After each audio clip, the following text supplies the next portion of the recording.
In 2023, it is said that the World Bank classified 22 African countries as low income. These 22 countries represent about 41% of all African states. They also make up over 80% of all low-income countries globally. For context, South Asia has improved significantly, reducing its low-income economies from 100% in the 1980s to 13% as of 2023. 23 African countries are classified as lower middle-income economies. 8 African countries are upper middle income, those being Algeria, Botswana, Equatorial Guinea, Gabon, Libya, Mauritius, Namibia, and South Africa. Seychelles is the only African country classified as a high-income economy. In conclusion, Africa has the lowest income countries of any continent, and so this got me thinking, why is Africa so poor?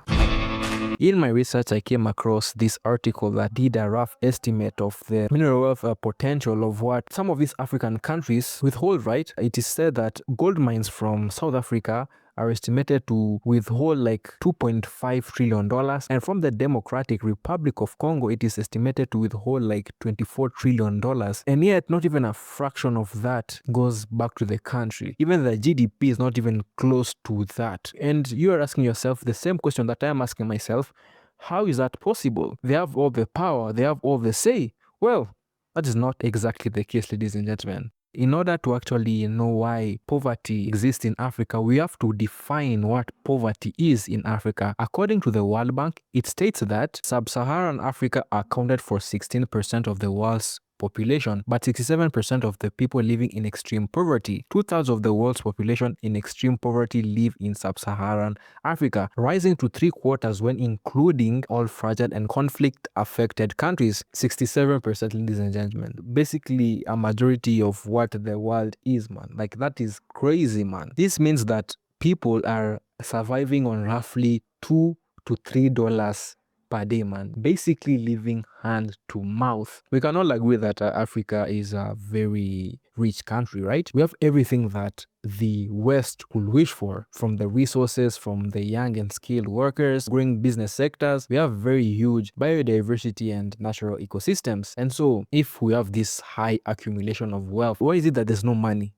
basically, right? It's because more money is actually going out of these countries compared to what is coming in. Let me explain. According to this report, this study reported that Africa received about 161.6 billion from outside sources. This includes loans, foreign aids, and money sent home by Africans living abroad, also called remittance. But in the same year, ladies and gentlemen, around $203 billion left Africa. This means that Africa lost about $41.3 billion, man, making the continent, as the report says, a net creditor to the rest of the world, meaning that the world benefits financially from Africa more than Africa benefits from the world, man. It's like you having that girlfriend who you're constantly giving and giving and giving, and whatever she's giving back to you is very minuscule, man. Like, make it make sense, man. Another factor from this research is many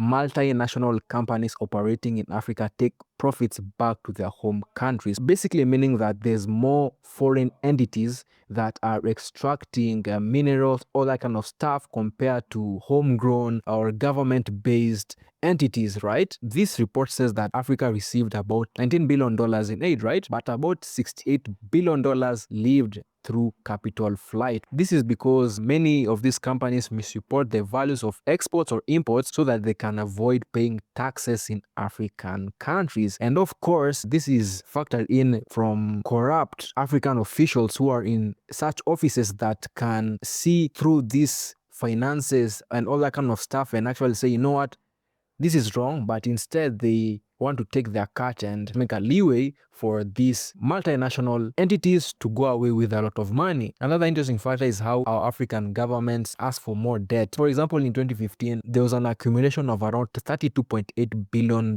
in loans that was given to African governments, but they had to pay $18 billion in debt repayments and interest, man, meaning that there's also a high percentage when it comes to interest rates that were given when it comes to loans, man. With that being the case, we get to see that we cannot sustain ourselves when it comes to paying these loans because of these high interest loans. It's so insane, man. It's so delirious. You're asking for loans from a country that is benefiting highly from you, man. And It's so stupid, man. The way the world works is just insane, man. It's very insane, man. So that is just a part of it. Let us now get into the other interesting factors that I found. I was like, yo, this is crazy, man. You guys are thinking this is a joke, man. Just listen to this, man. Like in 2015 alone, man, African countries exported $232 billion worth of minerals and oil, man. And most of the recurring theme we're seeing is that these multinationals are highly profiting from these resources, right? These foreign corporations often pay very low taxes in African countries. Our government offer tax incentives that further reduce taxes. They also avoid taxes by using tax havens. Another factor this article noted out is that many African tax systems are shaped, or rather were shaped, by external pressure to lower taxes to attract investment, right? How are you being pressured to do your own thing, man, because you need some little stuff and you're not even getting the right amount of money, man? Like, make it make sense, bro. That's why sometimes here we are stupid, man. Honestly, man. This article just proves that our African leaders, the people who should be representing us in these offices,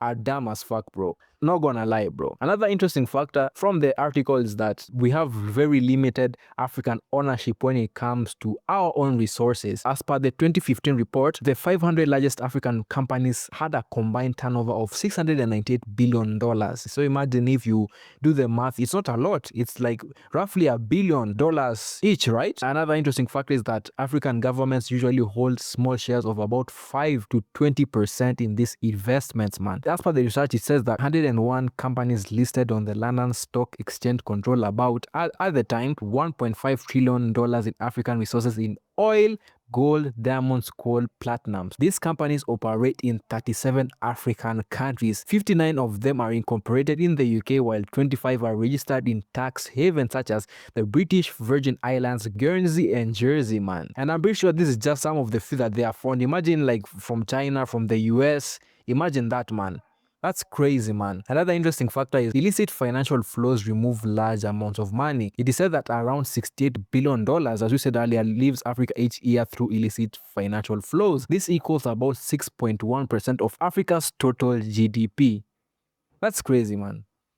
That's a lot of money, man. $68 billion. Do you know what that could do to like our infrastructure, to our health, to a lot of things, man? And that is just looted away like that, man, and no questions asked. How they do this is through a method called misinvoicing, where companies falsify trade values. Multinational companies extract about $48.2 billion annually using this practice. And I also saw another interesting article. It said that Africa was mainly because of the resources that it had, right? It said that from the slave trade until the time it stopped, it is said that an estimated 7.5 trillion pounds or dollars was accumulated, when it came to all this kind of stuff, man. Imagine. Another interesting factor, undervaluing resource deals. Some corporations acquire mining rights far below their real value, often linked to corruption and tax havens. Corruption is a very big thing. I want to come back to it, man. For example, investigation in 5 mining deals in Democratic Republic of Congo found companies paying $1.36 billion less than the market value for the concessions, man. Africa, man. The lost value was almost twice the DRC's annual spending on health and education combined, man. This is why we are poor, man. It's not even them, it's also us, man. Because of the stupid leeways that we let them have in our systems, man. Let us not talk about foreign trade, because we've been talking a lot about foreign entities and all that kind of stuff that are influencing the government. Well, foreign trade is something like that, but it's a bit more deep. So let's get into it, right? According to this article, it says that foreign aid is often presented as a moral commitment from wealthy countries to help poorer nations develop. The narrative is simple. Richer countries transfer money, expertise, and resources to poorer ones so that they can build infrastructure, improve healthcare and education, and stimulate economic growth. In theory, aid acts as a temporary boost that allows countries to overcome structural barriers to development. But when we look closely at how the system actually functions, functions, the picture becomes far more complicated. To begin with, foreign aid rarely operates as a straightforward transfer of resources meant purely for development. Much of the aid given by wealthy countries is tied to political, economic, or strategic interests. Donor governments frequently allocate aid in ways that support their geopolitical priorities, reward allies, or maintain influence in certain regions. This means aid flows are not always directed to the countries that need them most, but the countries that matter most to the donors. Another critical issue is the structure of aid itself. A significant portion of foreign aid does not arrive as unrestricted funds that governments can use freely to build a long-term economic capacity. Instead, aid is often tied to specific projects, conditions, or reforms. Government receiving aid may be required to adopt certain economic policies, restructure the markets, privatize state industries, or reduce public spending. These conditions are typically justified as necessary reforms, but they also reflect the economic ideologies and interests of the institutions and countries providing the aid. I hope we are catching on, ladies and gentlemen. I'm not going to even explain. Aid can also create structural dependence. When a government receives a substantial share of its budget from foreign donors, it may become less accountable to its own citizens. Governments that rely heavily on external funding may focus more on satisfying donor expectations than on building strong domestic institutions or tax systems. Over time, this can weaken the relationship between governments and the populations they govern, because political legitimacy becomes tied to external funding rather than internal economic productivity. The effectiveness of aid is further complicated by the way funds move through multiple layers of international organizations, development agency, consultants, and contractors. By the time aid reaches its intended project, a portion of the original funding may already have been absorbed by administrative costs, salaries, or services provided by companies based in donor countries. In some cases, aid money effectively returns to the economies of the countries that provided it, basically meaning that you are scammed, you are scammed, you are scammed, and you are scammed again. By who? By your government, and by your government again, and by your government again, and by your government again. And what do you get, ladies and gentlemen? Peanuts or nothing.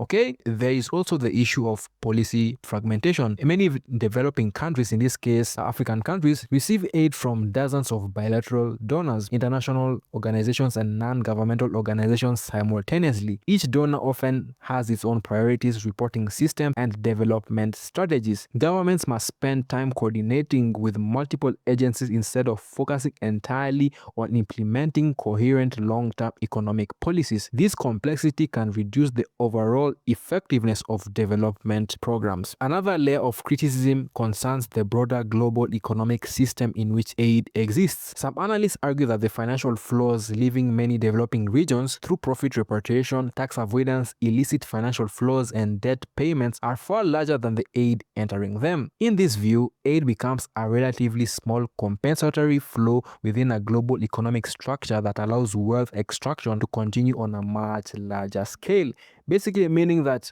there's more and more scams. To do with matters of corruption, we should not forget about bribes and all that kind of stuff, man. This report from Transparency International really gives out a thought-provoking argument, right?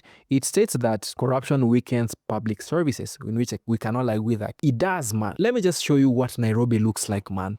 Downtown Nairobi. Just look at that, man, and look at maybe Nigeria, some states in South Africa, and all that kind of stuff, man. Just look at that, man. Uganda. It explains that we citizens often have to pay bribes to access basic services such as healthcare, education, or government documents, in which I can attest it is true because I had to go through that, man. I had to pay hefty amounts to receive what is rightfully mine. And many others, imagine those who cannot, man. The article goes on to say that the poorest people are twice as likely to pay bribes compared to wealthier citizens. I mean, they do pay, but the status really speaks for themselves. You know what I mean? Institutions meant to fight corruption are often weak or poorly enforced. Corruption in Africa is not only a domestic problem. Many multinational companies participate in bribery to secure business deals, in which is directly linked to what we are talking about, companies that deal with our resources here in Africa, right? Companies may pay bribes to politicians to obtain mining rights, construction contracts, or energy deals. Many countries where these corporations originate do not strongly enforce anti-bribery laws against companies operating abroad because they are also in on the deals. Another interesting factor that this article points out is massive wealth lives Africa illegally, in which we talked about when it came to mining and that kind of stuff. We said that it's roughly about 60-50 billion. Another interesting fact is our political elites also steal